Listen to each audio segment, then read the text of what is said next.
आज के इस वीडियो में हम डिस्कस करने वाले हैं कि आप किसी भी प्राइवेट या मल्टीनेशनल कंपनी में परमानेंट जॉब कैसे पा सकते हैं। आपकी क्वालिफिकेशन यदि ITI डिप्लोमा या डिग्री में कुछ भी है तो दोस्त आप किस तरह से किसी भी प्राइवेट या MNC कंपनी में परमानेंट जॉब ले सकते हैं। क्या कोई भी कंपनी आपको फ्रेशर में ट्रेनिंग के बाद ही डायरेक्ट परमानेंट कर देती है या नहीं करती है। क्वालिफिकेशन कंप्लीट करने के बाद किसी भी कंपनी में परमानेंट जॉब पाना चाहते हैं तो क्या आपको कंपनी डायरेक्ट परमानेंट रखती है या नहीं रखती है। आज के इस वीडियो में आपका सारा डाउट क्लियर हो जाएगा और आपको एक क्लियर इन्फॉर्मेशन पता चलेगी कि एक्चुअल में आप किस तरह से किसी भी कंपनी में परमानेंट जॉब पा सकते हैं। कौन सी कंपनियां हैं जो परमानेंट रखती हैं, क्या कुछ ही कंपनी परमानेंट रखती हैं, सभी कंपनियां नहीं रखती हैं, या फिर सभी कंपनियां रखती हैं तो क्या प्रोसेस है। इस वीडियो को आपको पूरा देखना है और अपने दोस्तों के साथ भी शेयर करना है जो भी जॉब सर्च कर रहे हैं या फिर परमानेंट जॉब पाना चाहते हैं किसी कंपनी में।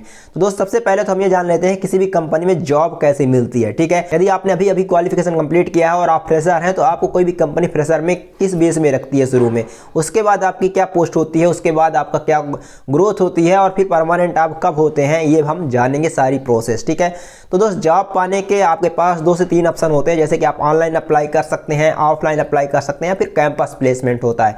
दोस्त ऑफलाइन का मतलब है कि आप डायरेक्ट जो भी कंपनी आपने टारगेट किया है, मान लीजिए टाटा, फोर्स, आइसर, ये आपने टारगेट कर लिया 3 कंपनियां, कोई भी कंपनियां हो सकती हैं, और फिर इन कंपनियों में डायरेक्टली ऑफलाइन आप गेट में जाकर विजिट करते हैं, रिज्यूम जमा करते हैं और आप वहां से इन्फॉर्मेशन कलेक्ट करते हैं। जब वैकेंसी होगी तो आपको इंटरव्यू के लिए बुलाया जाता है। ठीक है, या ऑफलाइन अप्लाई करने का तरीका हो गया। ऑनलाइन हो गया दोस्त, आप कैरियर पेज में जाकर या लिंक्डइन में, naukri.com में दोस्त कहीं से भी आप ऑनलाइन अपना जुगाड़ करते हैं, ऑनलाइन जॉब पता करते हैं, ऑनलाइन अप्लाई करते हैं और ऑनलाइन आपका इंटरव्यू होता है।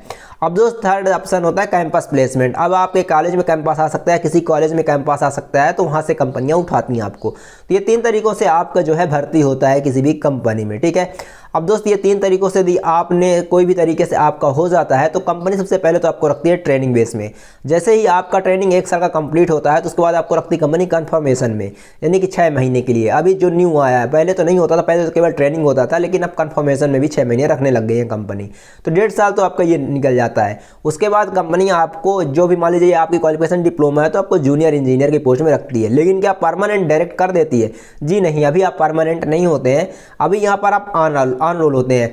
देखिए यहाँ पे जब आप ट्रेनिंग कर रहे होते हैं तो कंपनी की तरफ से ही होते हैं, ऑन रोल ही होते हैं, और जब आप ट्रेनिंग कंप्लीट करें तब भी आप ऑन रोल ही होते हैं, अभी परमानेंट आप नहीं होते हैं। सेम कंपनी में 4 से 5 साल का एक्सपीरियंस हो जाता है, 4-5 साल 6 साल आप काम कर रहे होते हैं, कर चुके होते हैं, तो दोस्त तब आपको कंपनी जो है परमानेंट कर लेती है। परमानेंट का होने के वहाँ पे चांस बढ़ जाते हैं। ठीक है, कोई कंपनी है तो 7-7, 8-8 साल में भी परमानेंट करती हैं। तो दोस्त यहाँ पर आप पर्टिकुलर जिस भी कंपनी में जाते हैं, जिस भी कंपनी को ज़्यादा समय देते हैं और वहाँ पर कंटिन्यू लगे रहते हैं तो कंपनी आपको परमानेंट कर लेती है। ठीक है, तो दोस्त यहाँ पर आपको एक लंबा समय आपको देना पड़ता है अपना जो है, तो आपको कई साल आपको एक कंपनी में गुजारने होते हैं। अब यहाँ पर बात ये आती है कि क्या डायरेक्टली परमानेंट जॉब नहीं मिल सकती? जी हाँ, मिल सकती है, डायरेक्ट परमानेंट जॉब भी आपको मिल सकती है, बट आपको ट्रेनिंग कंफर्मेशन ये सब कंप्लीट होना चाहिए। आपने किसी कंपनी से ट्रेनिंग कंप्लीट की रही होती। फ्रेशर लेवल में तो बिल्कुल इम्पॉसिबल है, फ्रेशर लेवल में कोई भी कंपनी आपको परमानेंट डायरेक्टर नहीं करती है। आपके पास एक्सपीरियंस होना चाहिए एटलीस्ट 3 से 4 साल का, नहीं है तो मिनिमम 2 साल का एक्सपीरियंस होना चाहिए। वैसे आप एक ही कंपनी में 4 से 5 साल लगकर काम कर दो अगर, तो दोस्तों आपके परमानेंट होने के उस कंपनी में चांस बढ़ जाते हैं। तो पहले से ही आप डिसाइड कर लो आपको किस कंपनी में जाना है, उस कंपनी के लिए आप बहुत मेहनत करो और इंटरव्यू निकालो। इंटरव्यू निकालने के बाद आप वहाँ पे ट्रेनिंग लो, ट्रेनिंग के बाद वहाँ पर लगे रहो और आप परमानेंट हो सकते हो। मान लीजिए आपको टाटा में ही जाना, टाटा में ही परमानेंट हो सकते हो। यहाँ पर वैकेंसी भी टाटा मोटर्स निकालती रहती है कई स्ट्रीम में, जैसे ITI डिप्लोमा डिग्री के लिए अलग अलग पोस्ट के लिए वैकेंसी हमेशा निकालती रहती है। आपको पता करते रहना होता है लिंक्डइन में, naukri.com में, या फिर इसके ऑफिशियल वेबसाइट में जाकर कैरियर ऑप्शन में जाकर आपको पता करते रहना होता है।